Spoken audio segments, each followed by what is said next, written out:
അമ്മ സംഘടനയുടെ ചരിത്രത്തിൽ ആദ്യമായി ഒരു വനിതാ പ്രസിഡന്റ് ശ്വേത മേനോൻ ഇന്നലെ 4 മണിക്ക് ഔദ്യോഗികമായി സംഘടന അത് പ്രഖ്യാപിക്കുന്നു. വലിയ പിന്തുണ അതിനുശേഷം ഈ നിമിഷം വരെ തുടർന്നുകൊണ്ടിരിക്കുന്നു. രാഷ്ട്രീയ മേഖലയിൽ നിന്നാകട്ടെ സാമൂഹിക സാഹിത്യ മേഖലയിൽ നിന്ന് ശ്വേതയ്ക്ക് വലിയ പിന്തുണ നൽകുന്നു. ഒരു വലിയ ഉത്തരവാദിത്തമായി തോന്നുന്നുണ്ടോ? അത് ഭയങ്കര വലിയ ഉത്തരവാദിത്തമാണ്. ബോധമുണ്ട്, ബോധത്തോടെ തന്നെയാണ് ഇവിടെ നിൽക്കുന്നത്. പക്ഷേ എന്താ പറയുക,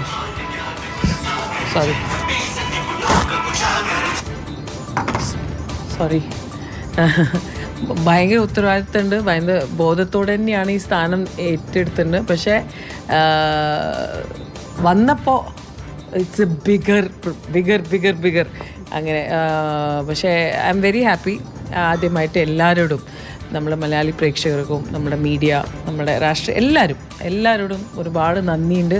താങ്ക് യു. ഇത്രയും വലിയൊരു സപ്പോർട്ട് എനിക്ക് കിട്ടിയതിന് ഞാൻ തീരെ പ്രതീക്ഷിച്ചില്ല. നമ്മൾ യൂഷ്വലി നമ്മുടെ ഒരു ചെറിയൊരു കൂട്ടായ്മ, it's not a very public family അല്ല. പക്ഷേ അതിൽ നടക്കുന്ന ഒരു എലക്ഷൻ ഇത്രയും വലിയൊരു, അതായത് മലയാളി പ്രേക്ഷകർ അത് ഏറ്റെടുത്ത് നല്ല സപ്പോർട്ട് എനിക്ക് തന്നതിന് ഒരുപാട് സന്തോഷമുണ്ട്. എനിക്ക് സമയം തരിക, എല്ലാം മെല്ലെ ആയിട്ട് ഞാൻ ശരിയാക്കും. എങ്ങനെയാണ് ആ ഒരു പുതിയ മുഖം അമ്മയ്ക്ക് നൽകാൻ ശ്വേതയുടെ മനസ്സിലുള്ള ചിന്തകൾ?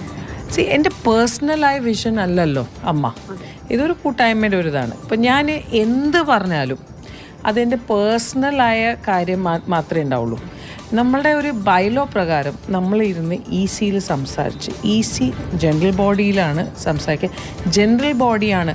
മനസ്സിൽ എൻ്റെ ഒരുപാട് കാര്യങ്ങളുണ്ട്. പക്ഷേ ഞാൻ എന്ന് പറഞ്ഞിട്ട് എനിക്ക് നടക്കാൻ പറ്റില്ല. ഒരു കൂട്ടായ്മേൻ്റെ ഒരു ഇതാണ്. ഒരു പ്രതീക്ഷ നൽകുന്നത്, നടി ആക്രമിക്കപ്പെട്ട സംഭവം വരുന്നു, ഹേമ കമ്മിറ്റി റിപ്പോർട്ട് വരുന്നു, സംഘടനയ്ക്കകത്ത് നിന്ന് ആ സമയത്തൊന്നും കേൾക്കാത്ത ചില വാക്കുകൾ ഇന്നലെ ശ്വേതയിൽ നിന്ന് കേട്ടു. പിണങ്ങിപ്പോയ, പുറത്തുപോയ സഹപ്രവർത്തകരെ തിരിച്ച് ഞാൻ കൊണ്ടുവരും, ഞാൻ സംസാരിക്കാം എന്നൊരു വാക്ക്. അത് ഈ വർഷക്കാലം അത്രയും സംഘടനയിൽ നിന്ന് കേൾക്കാത്ത വാക്ക്. സത്യം അങ്ങനെയൊന്നും അല്ല. എല്ലാവരും മനസ്സിൽ തന്നെയാണ്. മെമ്പേഴ്സിനോട് സത്യം ചോദിച്ചാൽ എല്ലാവരും മനസ്സിൽ അവർ തിരിച്ചു വരണം. അവരെന്തിനാണ് അവിടെ പോയത്, എന്തിനാണ് ഇങ്ങനെ പിണങ്ങിപ്പോയത്? നമ്മൾ പറയേ ഒരു കുടുംബത്തിൽ പിണക്കെല്ലാം നടക്കൂല. എന്തിനാ പോയതെല്ലാം എല്ലാവർക്കും ഒരു ചോദ്യം ചിഹ്നമുണ്ട്. പക്ഷേ എൻ്റെ പേഴ്സണലായത് അവരെല്ലാവരും തിരിച്ചു വരണം. ഒരു ടേബിളിൽ ഇരുന്ന് നമുക്ക് ചിലപ്പോൾ ഒരു മീറ്റിങ്ങിൽ ഒരു കാര്യം ചിലപ്പോൾ പരിഗണിക്കാൻ പറ്റുന്നുണ്ടാവില്ല. 10 മീറ്റിംഗ് ഉണ്ടാവും, ചിലപ്പോൾ 100 മീറ്റിംഗ് ഉണ്ടാവും. പക്ഷേ പേഷ്യൻസ് എന്ന് പറഞ്ഞ ഒരു സാധനം എനിക്ക് തോന്നുന്നു നമ്മൾ സ്ത്രീകളുടെ ഇടയിലാണ് ഏറ്റവും ജാസ്തി ഉള്ളത്. അപ്പോൾ അതേ സമയത്ത് ഇല്ലാത്തതുണ്ട്.